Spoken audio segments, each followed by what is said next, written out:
Assalamualaikum warahmatullahi wabarakatuh. Bismillah, alhamdulillah. Pada kesempatan kali ini kami dari kelompok terakhir mata kuliah studi materi PAI di SMP akan mempresentasikan materi yang sudah dipilihkan untuk kelompok kami, yakni tentang Islam Nusantara.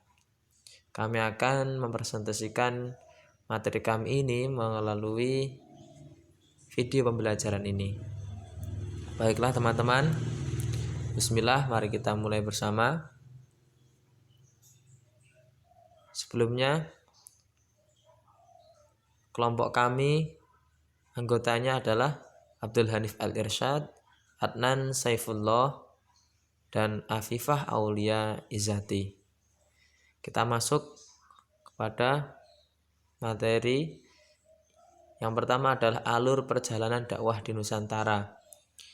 Indonesia dikenal sebagai negara dengan penduduk muslim terbesar di dunia.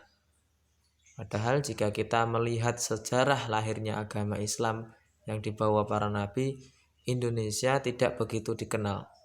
Namun berkat kegigihan para dai dan ulama, perkembangan Islam di Nusantara begitu pesat sampai saat ini. Sejak zaman prasejarah, penduduk Nusantara dikenal sebagai pelayar-pelayar tangguh yang sanggup mengarungi samudera lepas. Menurut catatan sejarah, pada awal Masehi sudah ada jalur pelayaran dan perdagangan antara kepulauan Indonesia dengan berbagai daerah di Asia Tenggara. Masuknya agama Islam di Nusantara melalui jalur perdagangan berlangsung dengan cara damai. Ajaran Islam mudah diterima dan mendapat perhatian dari penduduk Nusantara. Berbagai sumber sejarah menyatakan bahwa agama Islam sudah masuk ke Indonesia pada abad ke-7 Masehi. Namun, keberadaan para pemeluk ajaran Islam menjadi jelas pada abad ke-13 yang ditandai dengan berdirinya kerajaan Samudra Pasai di Aceh sebagai kerajaan Islam yang pertama di Indonesia. Selanjutnya, proses masuknya Islam di Indonesia berjalan secara bertahap dan melalui banyak cara. Menurut para ahli, teori-teori tentang kedatangan Islam ke Indonesia ini ada 4 ya teman-teman. Yang pertama adalah teori Mekah. Menurut teori Mekah, proses masuknya Islam ke Indonesia adalah langsung dari Mekah atau dari Arab. Terjadinya pada abad pertama Hijriah atau abad ke-7 Masehi. Para pedagang dari Timur Tengah memiliki visi, misi, dagang, dan dakwah. Ini sekaligus untuk berdakwah di Indonesia. Para pedagang dari Timur Tengah memiliki misi dagang dan dakwah sekaligus. Ya, dari dua-duanya, selain berdagang tapi juga untuk berdakwah. Selanjutnya, teori Gujarat. Teori Gujarat mengatakan bahwa proses kedatangan Islam ke Indonesia berasal dari Gujarat pada abad ke-7 Hijriah atau abad ke-13 Masehi. Yang ketiga adalah teori Persia. Teori Persia mengatakan bahwa proses kedatangan Islam ke Indonesia berasal dari daerah Persia atau Parsi yang sekarang adalah Iran. Yang keempat adalah teori Cina. Menurut teori Cina, proses kedatangan Islam ke Indonesia, ini khususnya di tanah Jawa ya, berasal dari para pedagang Cina. Kemudian ada cara-cara dakwah Islam di Nusantara. Masuknya Islam di Nusantara ini menggunakan beberapa cara. Yang pertama adalah perdagangan. banyak sekali pedagang yang singgah di Indonesia dengan maksud untuk berdagang sekaligus berdakwah untuk mensyiarkan agama Islam. Selanjutnya perkawinan. Ini dengan perkawinan, maka sebelumnya ketika seseorang yang belum Islam atau non-Islam ingin menikahi misalkan wanita Islam, dengan syarat ia masuk Islam terlebih dahulu, sehingga proses perkawinan inilah juga mempercepat dan memperbanyak pula masyarakat Islam di Indonesia pada saat itu. Karena setelah menikah, setelah ada tambahan orang Islam misalkan satu, kemudian lahirlah anak-anak mereka juga beragama Islam. Perdagangan, jalur dengan cara perkawinan, dan yang ketiga adalah pendidikan. Cara dakwah Islam di Nusantara adalah dengan pendidikan. Salah satunya pendidikan pesantren yang sudah kita ketahui di Pulau Jawa khususnya, dan ini bisa jadi yang pertama kali ada pondok pesantren pendidikan di tanah Jawa adalah di Sunan Ampel, di Ampel Denta, mendirikan pesantren yang kemudian di dalamnya terjadi pendidikan, proses pendidikan Islam. Selanjutnya di dalamnya diajarkan kepada para santri tentang materi-materi keislaman. Setelah santri paham, kemudian ia diutus untuk kembali ke daerahnya masing-masing untuk mensyiarkan agama Islam di daerahnya. Dengan begitu maka santri tersebut bisa menjadi dai, kemudian bisa mensyiarkan Islam lebih lanjut. Selanjutnya adalah hubungan sosial. Ini sama seperti berinteraksi.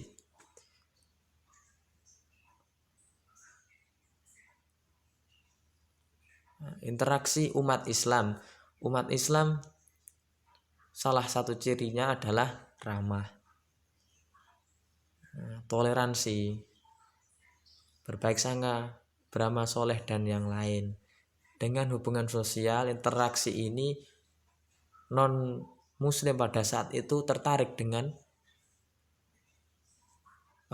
cara berhubungan sosial oleh orang muslim, sehingga mereka bisa meniru hal-hal yang kebaikan tersebut, lalu secara tidak langsung ia sadar dan ingin masuk Islam. Banyak seperti itu. Selanjutnya adalah kesenian. Cara dakwah Islam di Nusantara melalui kesenian sebagaimana yang dilakukan oleh Sunan Kalijogo ya. Sunan Kalijogo atau nama lainnya, nama aslinya adalah Raden Said. Pada saat itu beliau berdakwah dengan cara menyelenggarakan perwayangan atau wayang kulit. Di sana orang-orang tidak dimintai untuk membayar. Sebagai tiket masuknya, beliau meminta kepada para penonton untuk mengucapkan syahadat. Beginilah proses masuknya seorang ke dalam Islam, dan beberapa caranya seperti itu tadi, ada 5. Pertama, perdagangan, perkawinan, pendidikan, hubungan sosial, dan kesenian. Selanjutnya teman-teman, ada kerajaan-kerajaan Islam di Nusantara. Kerajaan Islam Samudra Pasai di Aceh.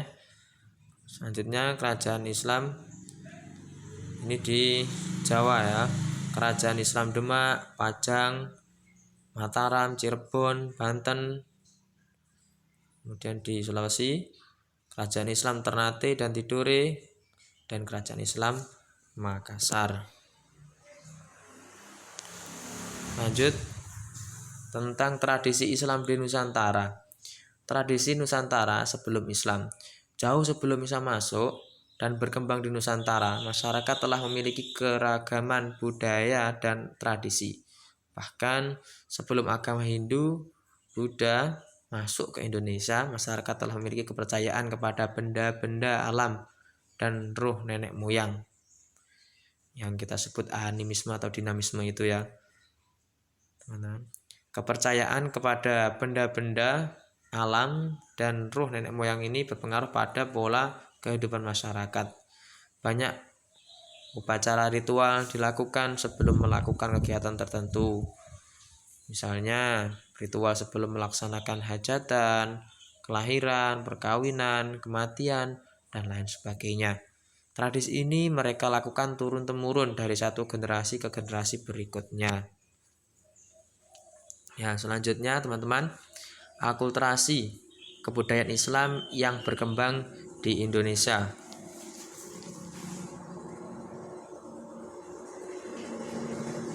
Akulturasi kebudayaan Islam yang pertama adalah tradisi bentuk makam.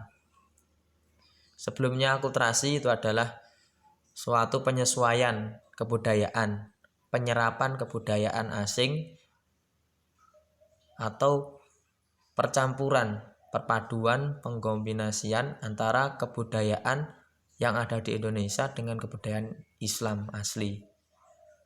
Pertama ada tradisi bentuk makam, selanjutnya bentuk nisan, ya, arsitektur bangunan masjid, kasusastraan, dan seni wayang. Ini contoh-contohnya ya teman-teman, bentuk dari akulturasi kebudayaan Islam yang ada di Nusantara.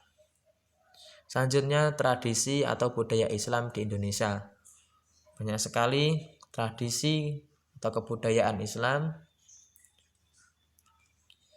Nah, yang pertama ada halal bihalal, sebagaimana yang kita lakukan ya teman-teman ketika setelah Ramadan, setelah kita melaksanakan sholat Idul Fitri, kita melaksanakan halal bihalal bersama keluarga ataupun tetangga. Halal bihalal saling memaafkan, tujuannya seperti itu. Selanjutnya tabut atau tabuik. Selanjutnya kupatan, bakdo kupat. Ini yang biasa kita kenal dengan kupatan adalah di hari ke-7 Syawal ya, biasanya kita membuat kupat. Kalau orang Jawa biasanya menyebutnya kupat itu ngaku lepat atau mengakui kesalahan. Itu berasal dari kata tersebut. Selanjutnya ada sekaten di Surakarta dan Yogyakarta, dan grebek Kesultanan Yogyakarta. Selain itu juga masih banyak tradisi atau budaya Islam di Indonesia. Nanti bisa teman-teman baca di makalah yang sudah kami buat. Nanti kami persilakan, monggo yang ingin untuk bertanya atau menyampaikan pendapatnya, kami persilahkan nanti di Google Classroom. Mungkin itu yang dapat kami sampaikan melalui video pembelajaran ini. Sekian dari kami, mohon maaf apabila terdapat kekurangan dalam penyusunan materi dan ada salah ucap, salah kata. Dari kami mohon maaf dan kami ucapkan terima kasih. Semoga bermanfaat. Allahumma amin. Billahi taufiq wal hidayah. Assalamualaikum warahmatullahi wabarakatuh.